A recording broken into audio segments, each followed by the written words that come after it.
Ավանդական խաղերը հին խաղերն են, որ խաղացել են մեր նախնիները, ձեր պապերը, տատերը, նրանց տատու պապերը, նույնիսկ ես եմ խաղացել ավանդական խաղեր։ Հիմա անարդարեցիորեն այդ խաղերը մոռացված են։ Մեր նպատակն է հիշել այդ խաղերը եւ նրանցից մի քանիսը խաղալ։ Դրանք շատ հետաքրքիր են, շատ ուսանելի են, պետքական են մեզ համար եւ մենք պիտի վերհիշենք այդ խաղերը։ Այսօր մենք խաղանք այնպիսի խաղեր, որը խաղում են մահակը։ Այո, մահակը սա է փայտը։ Դրանցից մեկը կոչվում է նշանառություն, մեկը կոչվում է ձեր իմացած երևի չլիկ դաստան կամ կտափայտ։ Չփարզ է։ Ուրեմն ասեմ, որ հին հայերը մահակով խաղեր շատ են խաղացել, քանի որ մենք եղել ենք օտարի տիրապետության տակ, մեզ թույլ չեն տվել թրով, սրով խաղալ, վարժվել, չէ՞։ Դրա համար մեր նախնիները խաղացել են փայտով, մահակով այդ խաղերը։ Իրենց երեխաներին սովորել են ճիշտ խփել, նշանառություն, սուր գործածել փայտով իհարկե։ Եվ այլն։ Մենք այսօր կհիշենք այդ խաղերից 2-3։ Պարզ է։ Հիմա առաջին խաղը, որը կոչվում է կտափայտ։ Կտափայտը սա է։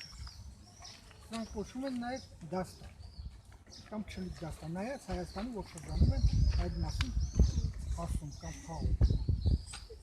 Եվ կտիկ կամ չլիկ։ Պարզ է։ Խաղը շատ հետաքրքիր է, ինչպես ենք խաղում։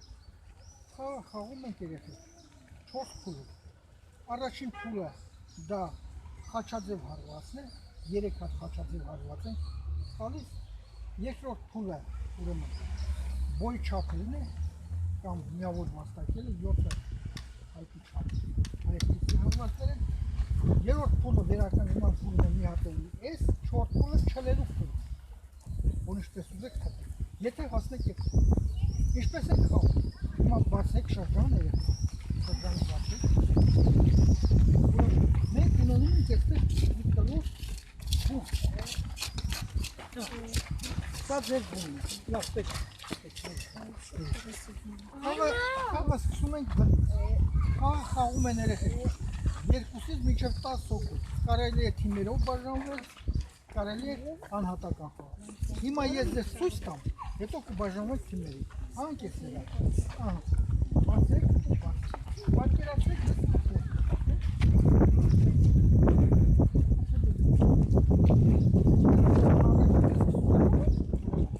Խաչաձև հարված։ Խաչաձև հարվածը այսպես է։ Դրանից հետո աղջիկան վերցնում այնտեղից որտեղից ընկած։ Այդտեղ կանգնի, այդտեղ։ Ես դնում եմ նա, ու պիտի խփել։ Եթե կարողացար խփել, տեղափոխում եք։ Եթե չկարողացար, երկրորդ հարվածն եմ տալու, երրորդ հարվածը խփի։ Հիմա խփի փայտի։ Ահա, չխփա։ Երկրորդ հարվածը եղա։ Ահա, խփին եմ դեպի։ Բարև ձեզ։ Երրորդ հարվածը։ Դու պատկերացրեք երրորդ հարվածն է տալիս, չէ՞։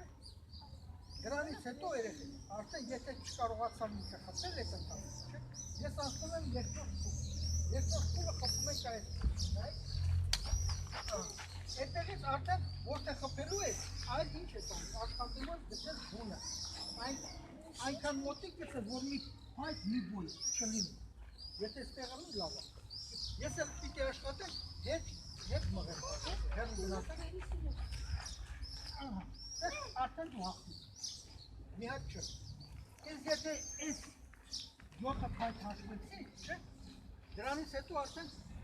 երրորդ փուլը վերականգնում են եւ չորրորդ փուլը ուրեմն ասել չլոց։ Հիմա բաժանվում եք երկու խմբի։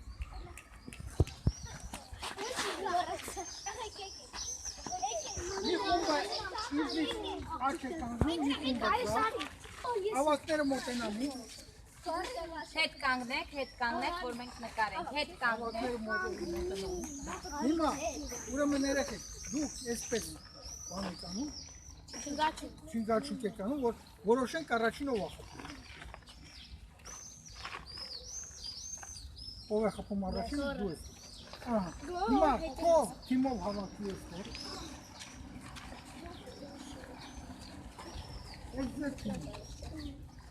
Հիմա դու կասես, թե ով պիտի որ հերթին խփի, առաջինը դու ես խփում, չէ՞։ Նրանից հետո կասես ով խփի, ավարտը դու ես, չէ՞։ Ահա։ Դուք էլ երեխեք, մի քիչ հեռու եք գնում, որ փայտը ձեզ չխփի։ Ասեմ ձեզ, եթե խփելու ժամանակ օդում այս կտին եթե կարողացած բռնել, ուրեմն դուք հաղթում եք։ Այդ կտի ժողին, հա։ Կտի ժող։ Չլիկ դաստա։ Չլիկ դաստա։ Հասկացաք, հիմա պիտի աշխատեք, ինչ անեք, բռնել, եթե չբռնեցիք, ուրեմն պիտի գտնեք, այո։ Խփում եք մենք դրնենք։ Եթե օդում կարողացաք խփել, ավակարի։ Ահա։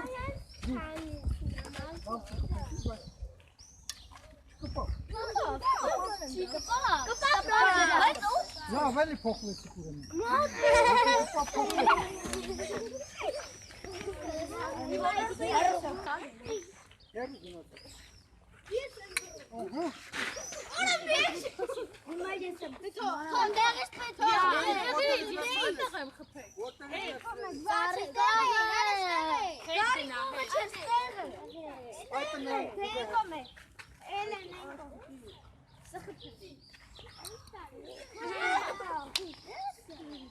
Քանի որ հին Հայաստանում երեխեք միավորների մասին գաղափար չունեն, հաղթողներին ինչ են անում, պարտվողները հաղթողների շալակած բերում են այստեղ։ Պարզ է, հիմա ինչպես ենք խաղում, ուրեմն նորից բուն ենք գցում երեխեք։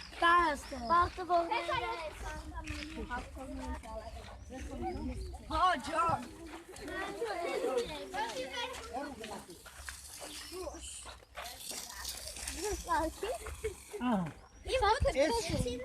Այս շրջանի մեջ երեխեք դնում ենք երկու հատ կտի։ Կարելի է երեքը դնել, չորսը մեր ունեցած է ես։ Պետք է իրանց վրա։ Հիմա էլի բաժանում ենք երկու խմբի։ Նույն խմբերը։ Հիմա ում հերթներ խփել, չտրորեք գիծը։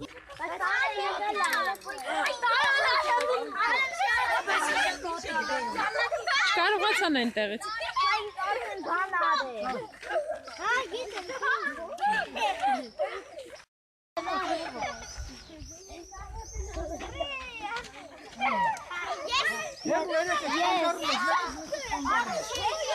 Ես եմ բլիթները։ Փոխվեցինք։ Ես եմ պաշտպանը։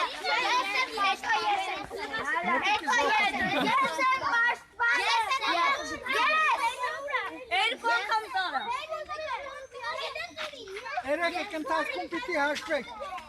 ով քանի անգամ խփել է, այնքան միավոր ունի։